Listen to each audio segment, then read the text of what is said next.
بسم الله الرحمن الرحیم. قدرمنو لیدونکو اوریدونکو او ګرانو هیوادوالو سلامونه احترامات مې ومنئ. نن شپږم د سپټمبر کال 2015 چې د شنبې ورځ سره سمون خوري ستاسو خدمت کې حاضر یم. نن زما د خبرو اجنډا درې دغه ده. یو د زلزلې مسله ده، یو پوښتنه ده د ورور، او بل نړیوالو مسایلو کې د اسرائیل او د ایران او اسرائیل او لبنان او اسرائیل او غزه او دا مسایل دي پکې. لومړی درس نه مخکې راځم دغې ته د اسرائیل او د لبنان په مسله کې چې اسرائیل په لبنان باندې بمبارد کړی دی. شهر انصاریه یعنی انصاریه په ښار کې په منځ سور او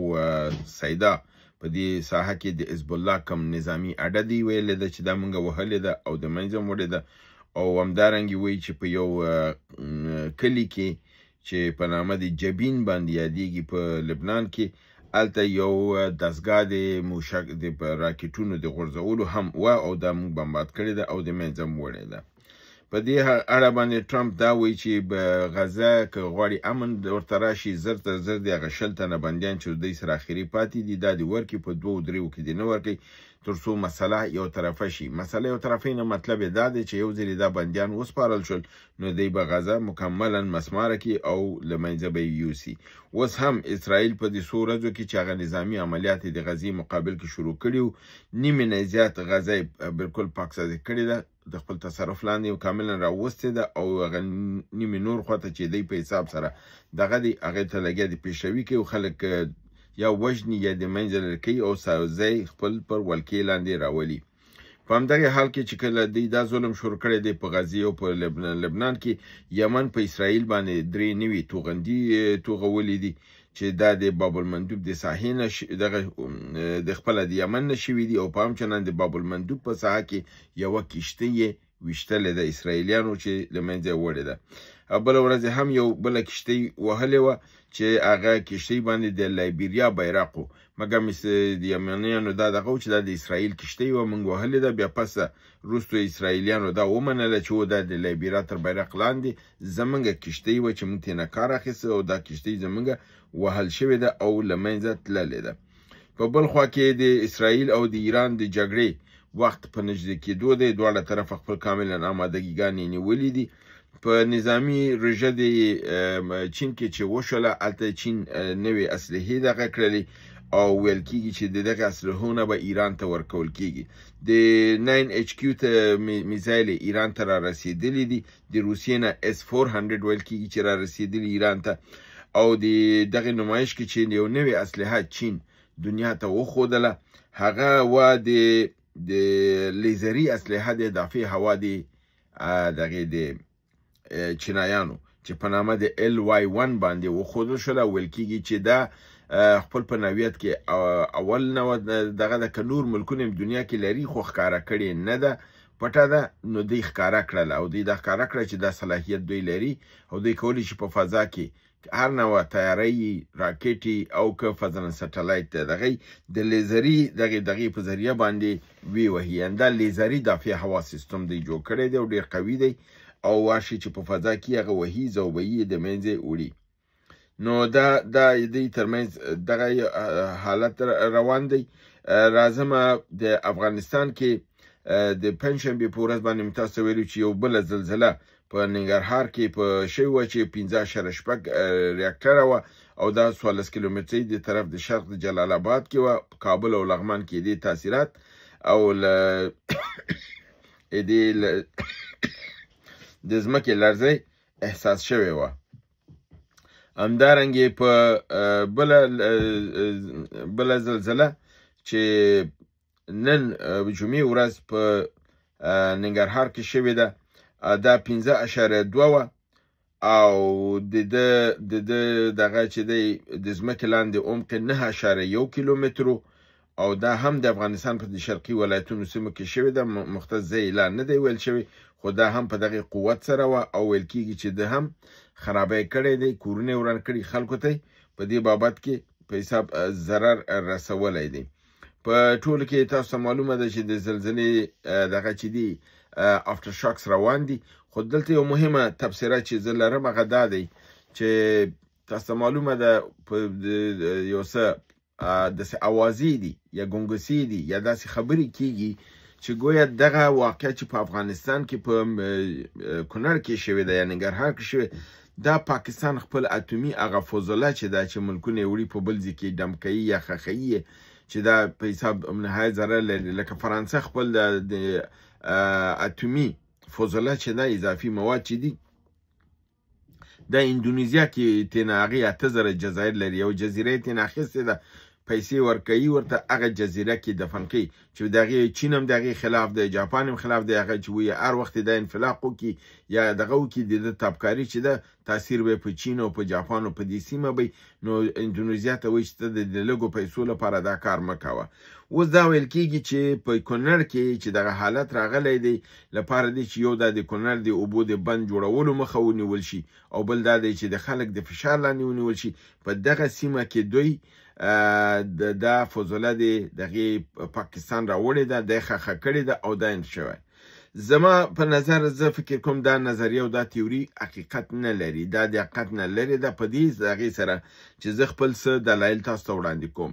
یو خو دا دی چې کله دا واقع وشوله که چېرته پاکستان دا کار کړی حتما سیاهي خبر لري او که سیاهي خبر درلودلی نو کله چې زلزله وشوله په هماغه څو ساعته بعد به امریکایانو دا نه ویلي چې زموږ د جیولوجیکل مرکز په اساس باندې دا زلزله د ځمکې لاندې په 10 کیلومترۍ کې وه نو دا هغې تایید او تصدیق کړل خپل دغه تخنیکي او علمي دغې مرکز په اساس باندې که چېرته دا دغه مرکز په اساس او دا د اتومي انفجار مسئله یو خو اتومي انفجار په 10 کیلومترۍ کې نه کیږي بل اتومي انفجارات د نهایت 300 یا 500 متره د ځمکې لاندې هوفر کیږي هلته کې دغه خښول کیږي نو د هغې دومره د تاثیرات د ځمکې لاندې دومره قوي نه او په ساحه کې دومره قوي نه د دې لپاره زه فکر نه کوم چې که چېرته دا کار د پاکستان وی نو امریکې دا اعلان کړی وی چې د دې جیولوجیکل دغې په اساس باندې دا مراکز چې دي دا د ځمکې لاندې دي او دا د فرزن ریاکټر باندې 6.2 او بل ځای کې 4.6 خو دی اعلان کړی وی یو دلیل زما دا دی چې دا خبره دروغ ده بله خبره چې زما استدلال دی هغه دا دی چې کله د فضولي مسله یي هغه یو ځلې دا کار کیږي ځکه راوړي په یو ځای کې ټول انبارۍ یو ځلې الوځي تاسو ګورئ چې نن د زلزلې نه 5مه ورځ ده تیریږي په 5 ورځو کې هره ورځ افټر شاکس را روان دي هره ورځ زلزلې کیږي دا د پرون پنجشنبې په ورځ باندې هم مخکې مې تاسو ته دغه وکړه چې 5.6 درجې وه نن 5.2 درجې شوې وه بیا نو دارنګې بیا خو نه کیږي چې هره ورځ ځکه اوس خو دا سیمه ټول د نړیوالو د نظر لاندې ده نو په دې کې خو اوس پاکستان نه کوي چې هره ورځ راځي مواد راوړي انفجار ورکوي نه دا خو ممکنه نه ده دې مطلب دا دی چې دا طبیعي زلزلې دي د ځمکې لاندې لاوا ده چې متحرکه شوې ده او ځمکه خوځوي او دا کار کیږي بنان دې کې د پاکستان د خبره د زموږ غټ دښمن دی هر هغه مردار کار چې هغه د لاسه وشي هغه کوي په دې کې شک نشته دی خو هر هغه خبره سره چې کوي په یو دلیل او منطق او په استدلال سره یې کوي د دلیل او منطق دا ښیي چې دا کار کېدای شي چې اتومي مثلا نه وسي ځکه یو که دا وی نو عمق به په 10 کیلومترۍ د ځمکه کې ریاکټور نه ښوده هغه بیا ښیي بل دا دی چې د اتومي ځمکې لرزه او د طبیعي د آتش فشان د لرزه دا په ریاکټر کې بالکل معلومیږي او کله چې امریکایان په دې پوه شي چې دا فرضاً زمین لرزه نه ده دا دغه نه دی دا کوم اتومي بم الوزول شوی داسې هغه ساحې ته معلومات ته ځي او اعلان یې نه کوي بل دا دی چې بیا هر د څو ساعته بعد بیا دغه انفجارات نه کیږي ځکه چې هغه یو ځلې کیږي اتومي مسله چې دا خو موږ تاسو په دې 15 ورځ ګورو چې په تسلسل سره د ځمکې لغزش روان دی زلزله روانه ده کوم ځای کې 4.6 کوم ځای کې 5.6 کوم ځای کې 5.2 کوم ځای کې 6.2 مختلف افتر شاکس ښیي یعنی مختلف قوې ښیي او اتومي مسله کوي نو دا خو مختلفې قوې بیا نه ښیي دا زما استدلالو د دغه مقابل کې زه امید لرم چې دوستان په دې باندې غور وکړي ځکه چې که چېرته واقعیت خو نړۍ باید دغه اقدام وکړي د پاکستان مقابل کې مګر که چېرته فرضاً دغه چې دا صرف د سرګرمولو لپاره د اذهانو د مغشوشولو لپاره داسې دغه پروپاګند کیږي او استدلال او منطق نه لري، بیا دا درست کار نه دی. راځم آخري بخش ته. د ورور په نامه د صبغت الله سبزواري پوښتنه کړې ده. یو پوښتنه بل ورور کړې وه چې د هغې په ځواب کې ما ویلي و، هغې ویلي که ایران په جنګ کې ونښلي آیا په افغانستان باندې منفي یا مثبت اثر لري، چې هغه ځواب ما ورکړی و. د هغې په تعقیب کې صبغت الله سبزوار ورور پوښتنه کړې ده که چېرته د ایران او د پاکستان که چېرته د ایران، امریکا او اسرائیل ترمنځ جګړه وشي، دی وایي زه فکر کوم چې شاید ایران تجزیه شي، ځکه چې امریکایان د ایران غوندې یو لوی جغرافیه او لوی قدرت په منطقه کې نه غواړي. زه به د ورور د معلومات لپاره داسې ویم چې کله دا جنګ شروع شو دا صرف د نظام د تغییرولو لپاره او د ایران د تجزیه کولو لپاره نه و، ځکه چې ما کوم ملکونه د تجزیې په لیست کې دي هغه ما تاسو ته ویلي و چې هغه د ترکیې نه ځمکه اخیستلو، د مصر امکاناتو، د سوریې، د لبنان او د عراق او د اردن، دا بالکل په لیست کې دي. د ایران سره داسې نه و چې د ایران کې د دې پروګرام دا چې روغ ایران د امریکې او د اسرائیل لاس کې اوسي. د نظام تغییراوه، رضا شاه پهلوي زوی رضا پهلوي راوسته او د حکومت خپل په لاس کې نیوه. د دې هدف دا و، مګر کله نه چې ایران خپل په موقف ډډ ودرېده او مقاومت یې وکړه او نوې اسلحې او میزایلونه دی وښودل، پس له هغې نه د اسرائیل او د امریکې نظریه بدله شوې ده. هغې اوس دا فکر کوي چې که دا ځل ایران وهي، نه تنها چې اتم مسله باید دغه شي، که چېرته ایران تجزیه کیږي د هغې خپل په ګټه په دې ګڼي چې د ایران یو متحده ایران، قوي ایران دوباره جوړېدو امکانات به ختم شي. د همدې لپاره د سیستان و بلوچستان مسله به منځته راځي، د آذربایجان شرقي مسله به منځته راځي، د ارمنیان به بعضې مناطقو باندې کوي، کردان به دعوا کوي، عربان به دعوا کوي او په دې رقم سره به ایران د تجزیه دا پروګرام لري. مګر مایا دوی په دې پروګرام کې کامیابه کیږي هغه منحط په دې دی چې دغه جنگ څومره دوام کوي. که چېرته جنگ د ایران دغه شو او ایران کامیاب شو، خو د امریکې دا پلان ناکامیږي، او که چېرته اسرائیل او امریکا کامیاب شول او وتوانېدل چې د ایران دا نظام راوپرځوي او ناکامي کړي، نو په هغه صورت کې د ایران تجزیه بیا بالکل مد نظر ده او دوی غواړي چې ایران تضعیفه کړي، په وړوکو پارچو تقسیم کړي او بیا هم خپل په کنټرول کې د نورو سنګي ممالکو سره